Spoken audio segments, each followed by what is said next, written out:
ನಮಸ್ಕಾರ ಎಲ್ಲರಿಗೂ. ಇವತ್ತಿನ ವಿಷಯ ಸ್ವಾಮಿ ವಿವೇಕಾನಂದರ ಬಗ್ಗೆ. ಇವರ ಜನನ ಜನವರಿ 12, 1863. ಇವರ ಮರಣ ಜುಲೈ 4, 1902ರಲ್ಲಿ. ಇವರ ಜನ್ಮಸ್ಥಳ ಕೋಲ್ಕತ್ತಾದಲ್ಲಿ. ಇವರ ತಂದೆ ಹೆಸರು ವಿಶ್ವನಾಥ ದತ್ತ, ತಾಯಿ ಹೆಸರು ಭುವನೇಶ್ವರಿ ದೇವಿ. ಇವರ ಮೂಲ ಹೆಸರು ನರೇಂದ್ರನಾಥ್ ದತ್ತ.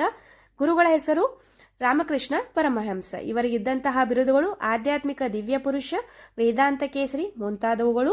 ಇವರನ್ನ ಬಾಲ್ ಗಂಗಾಧರ್ ತಿಲಕ್ರವರು ಭಾರತದ ರಾಷ್ಟ್ರೀಯತೆಯ ನಿಜವಾದ ಪಿತಾಮಹ ಎಂದು ಬಣ್ಣಿಸಿದ್ದಾರೆ. 1893ರಲ್ಲಿ ಅಮೆರಿಕದ ಚಿಕಾಗೋ ನಗರದಲ್ಲಿ ನಡೆದಂತಹ ವಿಶ್ವಧರ್ಮ ಸಮ್ಮೇಳನದಲ್ಲಿ ಇವರು ಭಾಗವಹಿಸಿದ್ದರು. ಭಾರತದ ಮೊದಲ ಸಾಂಸ್ಕೃತಿಕ ರಾಯಭಾರಿ ಯಾರಂದ್ರೆ ಸ್ವಾಮಿ ವಿವೇಕಾನಂದರು. ಇವರ ಪ್ರಸಿದ್ಧ ಹೇಳಿಕೆ ಏಳಿ ಎದ್ದೇಳಿ ಗುರಿ ಮುಟ್ಟುವ ತನಕ ನಿಲ್ಲದಿರಿ ಎಂಬುದಾಗಿತ್ತು. ಇವರು ಪ್ರಕಟಿಸಿದಂತಹ ಪತ್ರಿಕೆಗಳು ಪ್ರಬುದ್ಧ ಭಾರತ ಇಂಗ್ಲಿಷ್ನಲ್ಲಿ, ಉದ್ಬೋಧನ ಬಂಗಾಳಿ ಭಾಷೆಯಲ್ಲಿ. 1897ರಲ್ಲಿ ಬಂಗಾಳದ ಬೇಲೂರು ಮಠದಲ್ಲಿ ರಾಮಕೃಷ್ಣ ಮಿಷನ್ ಅನ್ನು ಸ್ಥಾಪಿಸಿದರು. 1900ರಲ್ಲಿ ಫಾರಿನ್ನಲ್ಲಿ ನಡೆದಂತಹ ಕಾಂಗ್ರೆಸ್ ಆಫ್ ರಿಲಿಜಿಯನ್ಸ್ ಎಂಬ ಸಮ್ಮೇಳನದಲ್ಲಿ ಕೂಡ ಇವರು ಭಾಗಿಯಾಗಿದ್ದರು.